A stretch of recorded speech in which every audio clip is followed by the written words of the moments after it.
Welcome to Lacey's Lineup. I've been doing this on audio for the past 6 weeks, and it has been so fun. If you haven't followed me, you can still, all my episodes are on Spotify and Facebook. And so look for your girl, she's on Lacey's Lineup. But your girl did a thing, and she started video. So this is our first ever video podcast where we break down everything that happens in the NFL. To help me today, I brought my brother onto the show, and he's going to help break down everything that happened in the NFL in week 6. So welcome to the show, brother. Hey, good to be back, especially for the first video recording. Exciting. Yeah, I'm really excited. I appreciate you doing this with me. But if you can't tell, I'm repping CD Lam because he had a great game. But let's go right into Monday Night Football. Cowboys in a must-win situation, and it wasn't pretty. There was tons of penalties, but Dak showed that he had enough, the defense too, but must-win Cowboys game. Do you think the Cowboys are turning things around, or was this just a sacrifice game? I don't know if it was a sacrifice game. I think it was a big game for them. And it was an even bigger game for Dak Prescott. And I'll say that his performance looked like it was going straight downhill. Basically, the Cowboys looked like they were going straight downhill as of last week against San Francisco. But this week made a statement for him. It definitely was a must-win game. You don't want to lose this one and go down to 50%. You want to make sure that you stay in contention, get over your past failures, basically, and just get back in the game. Yeah, I thought this was a good game. It wasn't the most glamorous game you've ever seen. It wasn't very exciting if you were just looking for action or anything. It was a very steady pace game. But the Cowboys still executed and got it done. I will say that Dak Prescott looked a lot better, and a big component of that is he used his feet. When Dak is allowed to be a running threat, that's what started his career so well. It pulls the defense out. It keeps the pressure out of the pocket. They have to respect that run because Dak's a big guy. When he comes with all that steam coming through the line, he's going to get some yardage. You have to respect that. He's took a while to get back in that groove, especially since he had that bad compound fracture injury. I know that kind of put him back trying to be more of a pocket passer. But in seeing him run again, it was like, wow, Dak's back. And then he even had the great pass at the end. So absolutely, it was a great win for the Cowboys. They needed it. It was a good moral victory for Dak Prescott as well. Dak using his legs, that has to happen. He has to become a mobile quarterback. Our offensive line is banged up right now. There's pressure coming fast. But every time he would roll out on Monday night, he was finding guys wide open. And that huge 7 rushes for 40 yards, one of those being a touchdown rush. And you saw it. It was almost like Dak read the defense. I think the original play call was to Pollard, and he saw it and kept it, and it resulted in a touchdown. So do we think Dak will continue to use his legs moving forward? He better. That's all I'm going to say is he better. I mean, we obviously saw a new dynamic for it. It's exciting. It opens up the offense, and it's a better version of Dak. So absolutely, he better use his feet. Yeah, but I talked about my boy CD Lam. He had a great game. We found him a lot. He had over 100 yards, which is great. But welcome to the team, Brandon Cooks. I mean, what a performance. He was a great pickup in the offseason. He's showed that he is that impact player, and we haven't found him in the first 5 weeks. But he came in big. He got huge first down catches. And that touchdown that really sealed the game right there. Oh, yeah. You couldn't deny the effort that Cooks put in. That was awesome. He played a great game. CD Lam was still upset from the loss last week, as most of the Cowboys probably were. But CD showed it. He toughed it out. He put a good game on. He played. He got his opportunities for one, but he played very strong. But Cooks, wow. I mean, he was out there to play. He was one of the more exciting ones to watch, especially on the offense. But it's awesome having them both in the backfield or, in the secondary. Basically, it's a dual threat. It'll pull coverage off Lamb if Cooks is playing that well. Vice versa, if Lamb's getting double covered, you got Cooks, throw it up there. And then why not? You got Gallup in the mix. I mean, the weapons are actually being displayed now. So all-around effort. And I got to say, too, for the defense, to add on, Bland, great replacement for Diggs. I mean, that was a big scare at first, but, I had a feeling Bland would come in, and, man, he's been an impact player in the last few games. Great performances there. Marquis Bell, wow. Lawrence, and everyone stepped up. The defense found stride. Cook's great game. It was a really good effort all around by the Cowboys. Even though they didn't have the sack stats on everything, Herbert was under pressure for a lot of this game. Especially I know he has the hand injury, but that's where you capitalize on it. They were allowed to apply pressure and he couldn't get a good ball out. And of course, Micah Parsons coming through at the end with his lion tackle that we've been waiting to see for a couple of weeks, but that was just game time right there.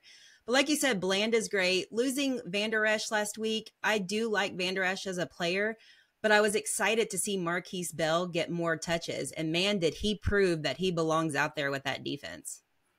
I totally agree. And as I stated, I mean, he had a great football game. And, you know, he was a big contributor to that defensive effort that did shut down Herbert's passing attack. And, you know, you go into the Chargers too. I mean, Herbert also is down a receiver. Mike Williams has been out for a while now too. So Keenan Allen doesn't have the coverage being drawn off of him, but he doesn't even have time to decipher, because if not, you've got Bell or Parsons or even definitely Lawrence in his face. I mean, you put those together, I mean, that's going to be a tough one to pull out. So yeah, Lawrence knocking that ball down. I mean, with that blocker out in front, that could have been a scoring drive. It was huge. Absolutely huge.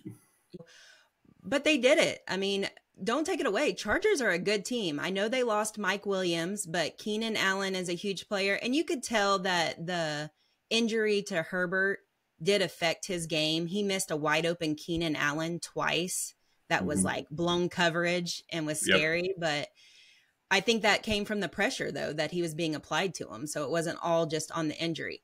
Penalties are big, though. Penalties are something that we got to overcome. And it was on both sides of the ball. I think the refs called it a little too tight at times. And, you know, it's like, come on, just let them play. But before we move on from this, though, the last thing is Mike McCarthy playing conservatively going into the first half, taking a timeout into halftime, not going for that shot in the end zone to try to go up a touchdown, and just ultimately kicking the field goal at 3 points. Do you think that was the right decision?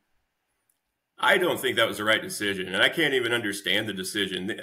When you have two timeouts, you're in the red zone, and you've got 8 seconds. That is plenty enough time to call the O-zone play, which is basically just throw the ball in the end zone. It doesn't take that much time off. You have another timeout. You can still set up for your field goal without having to worry about anything.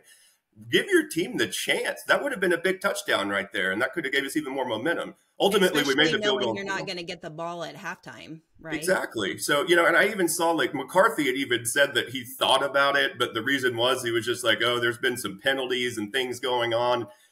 He never said it was lack of faith. He just made a call. But the only thing I can think of is, like, did you not have faith in Prescott at the time? You know, your top high-paid quarterback in the red zone. I mean, nothing else makes sense. Why not take that shot? Even Jerry Jones was interviewed, and he even said he would have liked to see us go and take that shot. So there's really no excuse. Either he didn't have faith in his team, or he just completely forgot about clock management, because he told the ref to let it go down to 3 seconds. Right. There's your opportunity. It's gone. Yeah, because as fans watching the game, you see the timeout at 8, and we're all thinking we're going to get one shot at the end zone. Then it comes back from commercial, and it's now at 3 seconds, and we're kicking a field goal. Like, even the commentators, I think Troy Aikman was like, I don't know what's going on. Like, when I get an answer, I'll let you know. Yeah, no one did.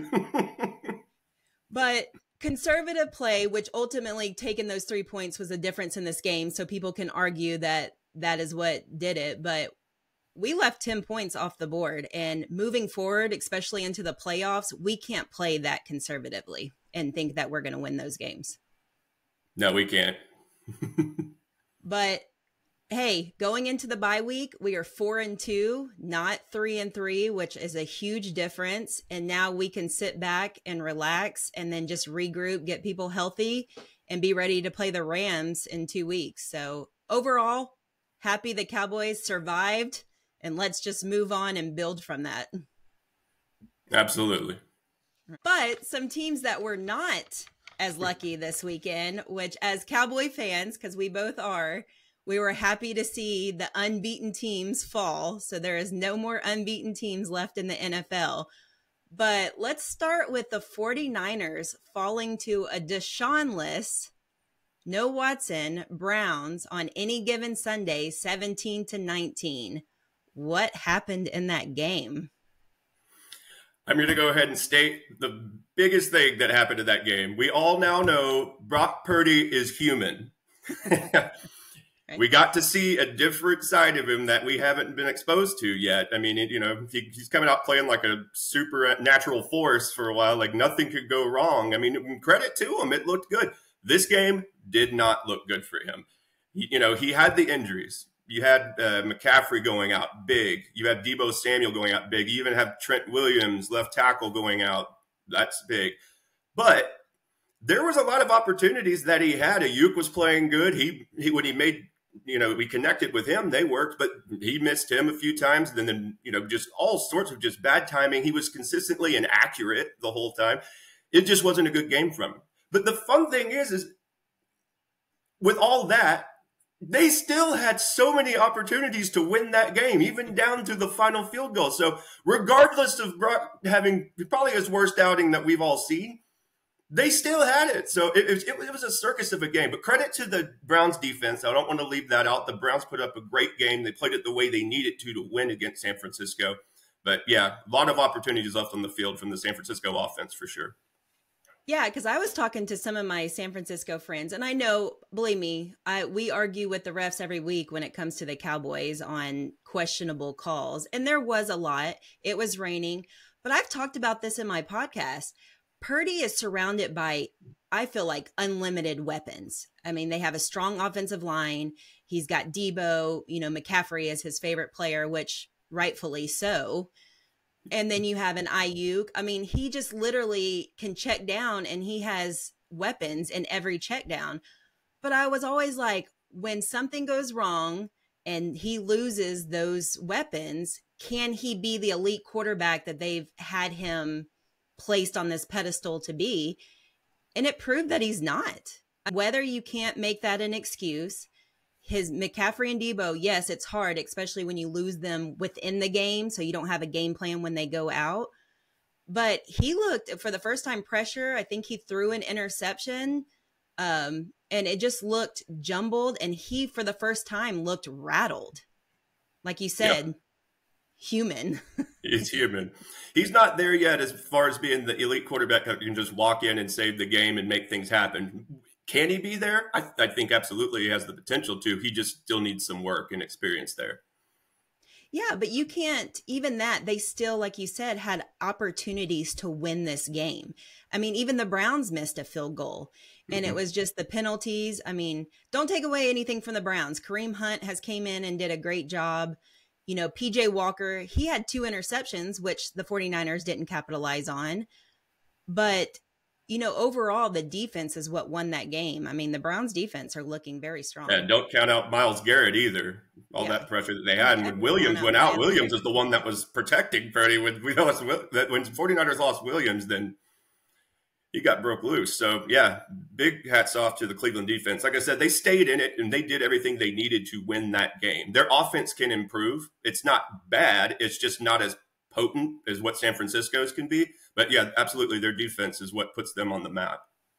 But shout out to former Cowboy player Randy Gregory being traded to the 49ers, and he was very effective. I know he only had 1 sack that was visible, but he was in every play. So I don't know how the 49ers keep getting these steals of players like the McCaffrey deal. I mean, it's just crazy how, and you would think that Denver, as struggling as they are, why they would let a player go for little to nothing. And he's impactful right from the get-go. Absolutely. That was a good point. So Randy Gregory comes in his debut game from Denver, which, to your point, I don't know how San Francisco does this. They got him for next to nothing. I mean, where do they get their recruiting from? I need to look him up because that's amazing. But his debut game since being acquired from the Broncos, he comes in, had 1 sack, 2 tackles for loss, and 3 pressures. So let's just go back. Drake Jackson, he did great in week 1.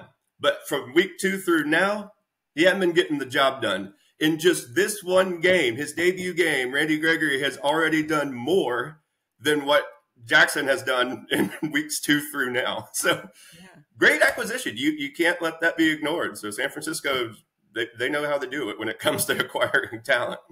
Yeah, it's crazy. We let him go. Amari Cooper, I'm still bitter about that trade because even at his age, he is performing. And he had a great game too. Yeah, a great game. I mean, his catch, he didn't even have a lot of targets, but when he did the run after the catch, and he's just a powerful player. But 49ers are out. Do I think that they're struggling? No, it depends on how serious these injuries are with McCaffrey and Debo. I mean, if they could get one back, they're still good. But if they're without two for a couple of weeks, you could see a slight dip in them. But am I worried about them being in the postseason? No. Shanahan is too big of a mastermind. He knows how to move people around and he'll get it figured out. But they do have Vikings next Sunday night, so it'll be interesting to see. I know Vikings are hot and cold. They're without Jefferson now, which is a big thing for the upcoming, but I still think it's going to be interesting if those two players aren't healthy, which there's been rumors that they could come back, but I don't know if that's Shanahan just trying to disguise it for as long as possible. But do you think Vikings have a chance of beating them this week? Oh, absolutely, I do. I mean, you look at everything that happened this week. I mean, it was upset weekend, but that's the NFL. It's every single week. You have to go play as if you're playing a playoff game, basically, because you cannot downsize your team to the level of what you expect the other team to perform at, because the other team wants it more too. And Minnesota has some momentum. They got to win without Jefferson. So, I mean, that's pretty big. Is playing for his life. Absolutely. So, they got nothing to lose. They've only got everything to gain. They're not going to go in and just let San Francisco waltz over them just because they feel like they're the best team on paper. Absolutely not. So, yeah, this is going to be a good game. Minnesota's going to give it all they have, and San Francisco better be mentally prepared for this. Purdy better get ready and in the zone. They have to perform as a unit, and they cannot take it lightly. Yeah. So we'll see. I'm glad the Cowboys are at home resting with the win already under them, and we can just watch and see what happens with them. But let's move on to my probably favorite loss of the weekend, and that comes to the Eagles and Jets. Eagles lose 20-14. Jalen Hurts, another one they've put so high on the pedestal, and man, did he have a bad game. 3 interceptions. This is definitely one of Hurts, if not the worst of Hurts, worst game he's had in an Eagles uniform. So nothing clicked for him. It didn't get better. And the thing that I noticed the most was that his decision-making got worse with each of his 3 interceptions. He didn't learn from anything. It got worse. It shut down. He did panic. And, that last one, on third down, he just stared Dallas Goedert straight down until he delivered. I mean, just the entire time. You might as well have just had one of those planes with the banners going, hey, I'm going to throw it to Dallas Goedert right now. And the defense caught that sign. I mean, you can't do that stuff. You can't forget your fundamentals. You've got to be able to look off the coverage. When you're staring the receiver straight from the snap, you won't do that. You look at it too. I mean, he felt the pressure all night. He just was not in his element. I mean, every time he looked at his feet, because I've started learning to watch the quarterback feet a lot more to kind of see where they go. He was parallel to the scrimmage line. And that's just not how you throw the football. Everything he was back on his heels, and he just couldn't get a consistency. Now, was that the pressure from New York Jets? I think so. I mean, the Jets defense has always been talked about. They kind of, I think, had the wind taken out of them when their leader of Aaron Rodgers left them. But I mean, not to side note, but Aaron Rodgers now throwing on the sideline, I think is giving Jets hope that maybe he can return at the end of the season. So let's play for him. But they were without Sauce Gardner. They didn't even have their best defender in there, and defense just came alive. And I mean, that's why you say any given Sunday. No credit away from the Jets defense, but I think the Eagles just looked like a hot mess. And I said this. I did say this. I said, Eagles have been looking ugly from the beginning, but they found a way to win. And I knew it was going to catch up to them eventually. And this past week, it finally came to head, and it kind of exposed where they're struggling in areas right now. It sure did. And it wasn't even just Hurts. I mean, Hurts was a big factor for the Eagles, the way they performed, but it was just missed opportunities all over the place. I mean, that just completely killed their offensive momentum. So Swift, he failed to get into any rhythm at all. He only had 18 rush yards on 10 carries. Okay, so your ground game's not established at Philadelphia. And then I got to say, Smith's brutal drop, that 1st and 15, he was wide open. You can't ask for better. That's not going to help you win. So, and then, oh, by the way, on top of it, you have a kicker, Elliott, who comes in and misses a 37-yard field goal in the third. So, he's money normally. Yeah, absolutely. So nothing went right. So many missed opportunities. I mean, it was just like they were begging to lose that game. If it wasn't for their defense, though, they wouldn't have had a prayer in this one because the offense was just all over the place. Defense actually held them in. This game would have been put way out of hand way earlier if it wasn't for the level of play we got out of Philadelphia's defense. They really held them to where they were to keep them in position.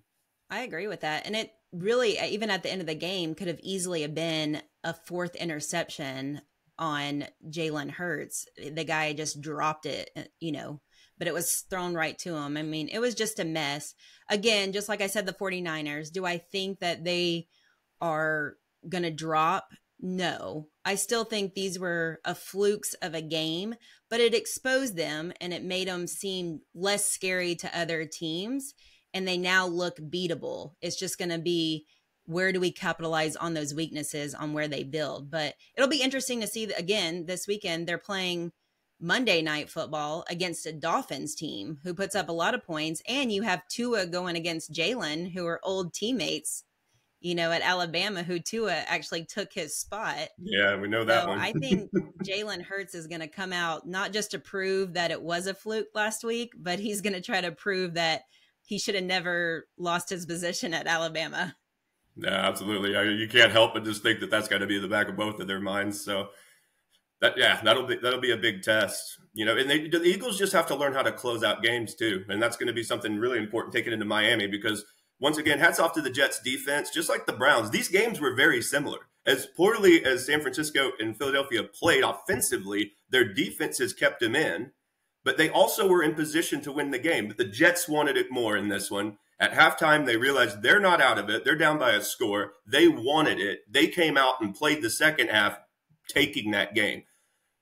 Philadelphia, all they had to do was get in the mentality of, hey, let's just put this one to bed. They could have done it. The opportunities were still there despite all of those missed opportunities. They just weren't feeling it, and it didn't happen. The Jets wanted it more, and the team that wants it more has proven time and again to be the one that prevails. And don't get me wrong. I mean, I know Eagles are a little banged up. They were without, their Billy Turner and, their banged up injuries. But the difference between the 49ers and the Eagles was 49ers lost their main weapons. Eagles did not. They still had A.J. Brown. They still had Devontae Smith. Like, it was all, to me, I hate to always put the blame on the quarterback, but Jalen Hurts just could not find his rhythm. And that was the difference of that game. Yep. But like I said, I'm happy the Cowboys are at home. 2 big matchups. Their Eagles are, we'll see. We'll see if both of them are flukes or if they can bounce back. But I'm happy to watch stress-free this weekend and just see how it all plays out. Hopefully we come off the bye week and we're all tied up at the top of the division. It could be possible. Right. But there was a lot of other games this weekend. I just wanted to touch on the biggest upsets. And of course, we'll always talk about the Cowboys, especially when they win, because it makes me really happy. But I want to end with what I like to do with all my guests is the worst team from week 6 that you thought gave the worst performance out there. Man, I had to think about this one because there was a few that I just easily just grouped together, but I got to say Carolina Panthers. Okay, so you come out and you surprise the world against Miami right off the bat, go up 14-0. Who thought that would happen? People maybe like me were just going, hey, they really want this. Maybe they can get a win. They disappear after that and then just went back to all the stuff we saw and got just stomped. They're the only winless team in the league. They're still must have left the game because he had the first 2 touchdowns. Something must happen to Thielen. It's unexplainable. That's why I have to say it's the worst. It's like a magic show. What happened? Right. Yeah, I wanted to say, I mean, Panthers, of course, definitely. I wanted to say the Giants just because of that disaster of time management that happened before the first half. I mean, to not have timeouts and the play call and it just seems like the complete turmoil that's happening with the Giants. I mean, everyone's yelling at each other. It just looks like a hot mess up there. But who I think is hotter mess is Bill Belichick and his Patriots. I mean, Bill Belichick has to just be freaking out. He's not used to this. He's in, territory he's never been used to having. And they are just completely falling apart. I don't know if this is Belichick now just saying, hey, let's just tank the season so that I can get Caleb Williams to come in. Mac Jones, I mean, I had so much hope for him. I actually liked the way that he played, and I thought he played similar to Tom Brady in the past. So I thought that's why, Belichick was going to go after a young Tom Brady and form him into what was created, through Tom Brady. But Mac Jones is just going the complete opposite way. He looks like he lost his best friend on the sideline. I mean, it just looks pitiful. And they dropped 17-21 to Raiders, who are kind of streaming up, but still they're a hot mess too. And it just was not, I mean, there was a safety. It's ugly. That's all I can say. It is very ugly. So they make my worst of the week. And I got to say, who in the last 2 decades would ever think that we would be having a conversation including the New England Patriots being the worst performance of the week?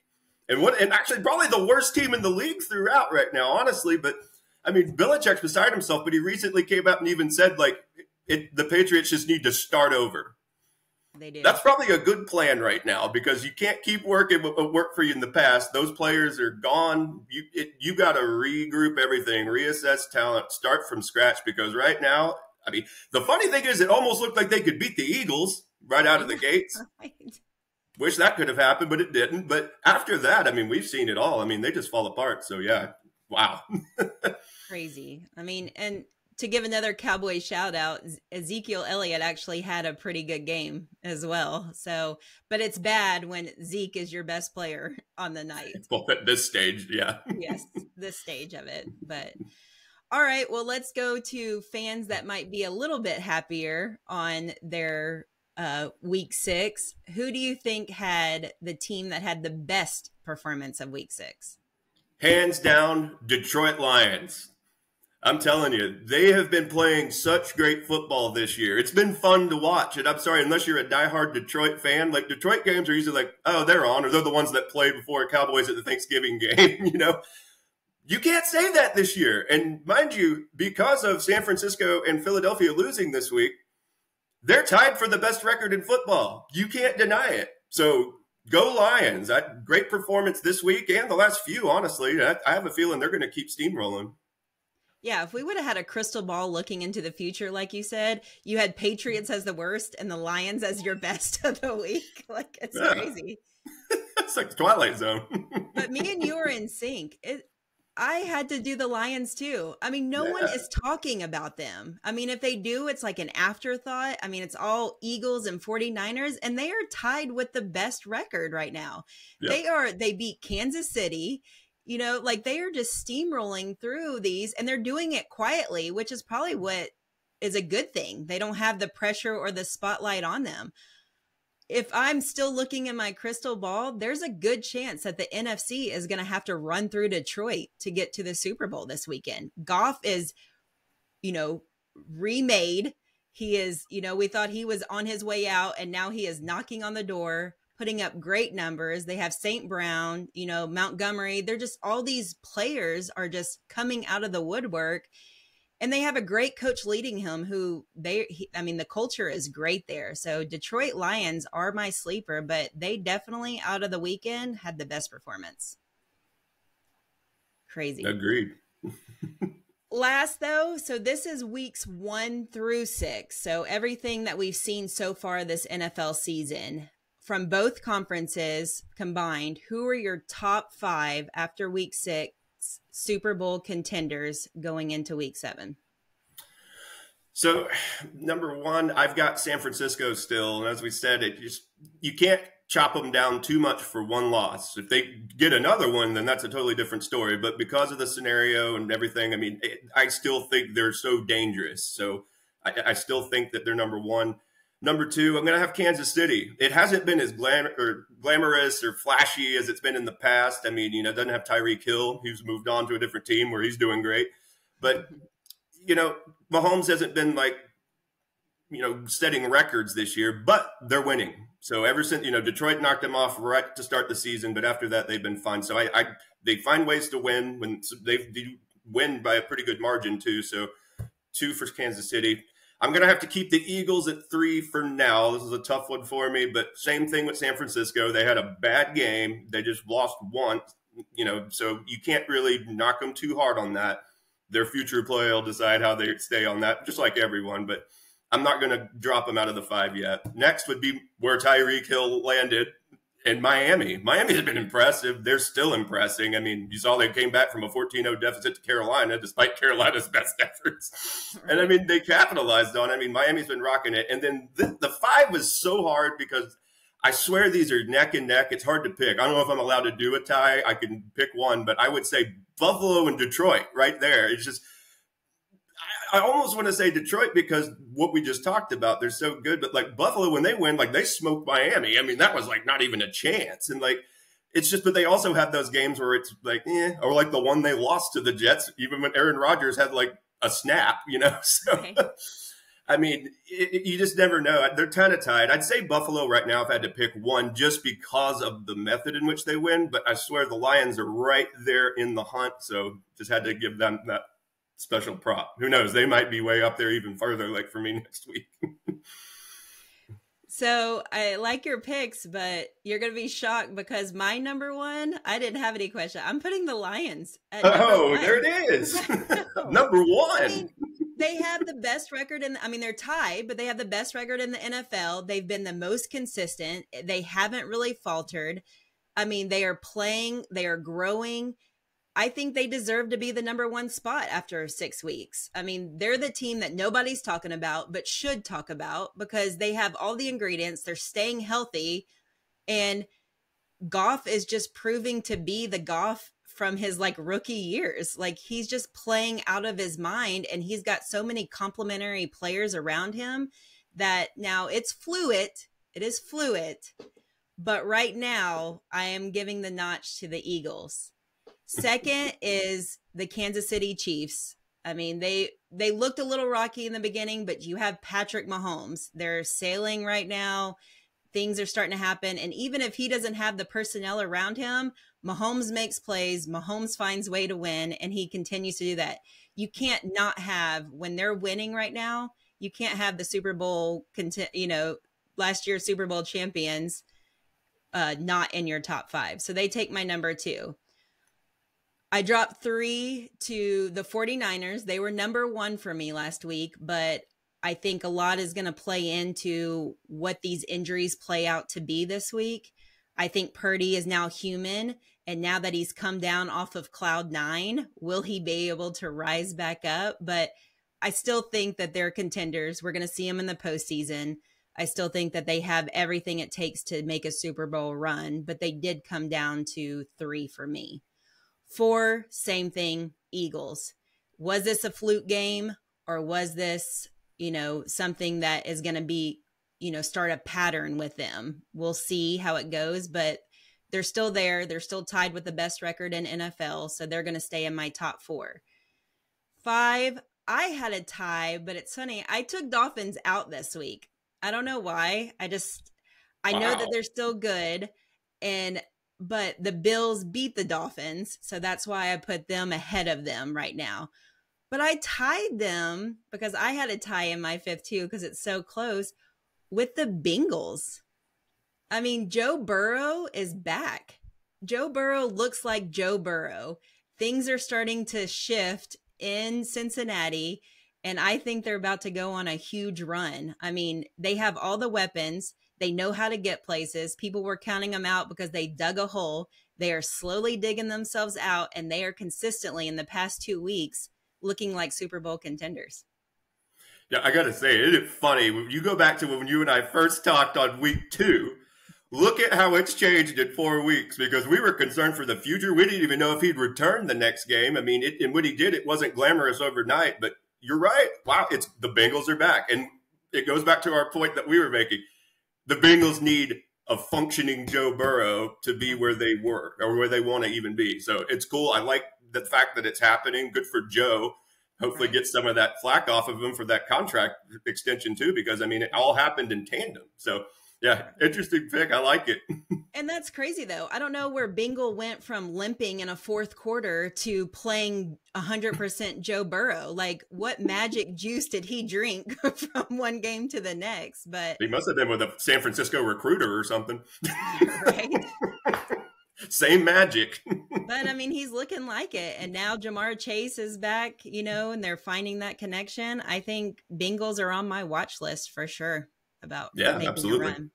Cool. Well, that's all we have today. I mean, thank you so much for coming out, Sean. I appreciate you being my first guest on my video. We will still have the audio going as well if you just want to listen to the audio of this. And obviously this will be uploaded on YouTube. So thank you for tuning in. And I will be back next week on Thursday to give you my breakdown of week 7. Until then, your girl and her brother are signing off.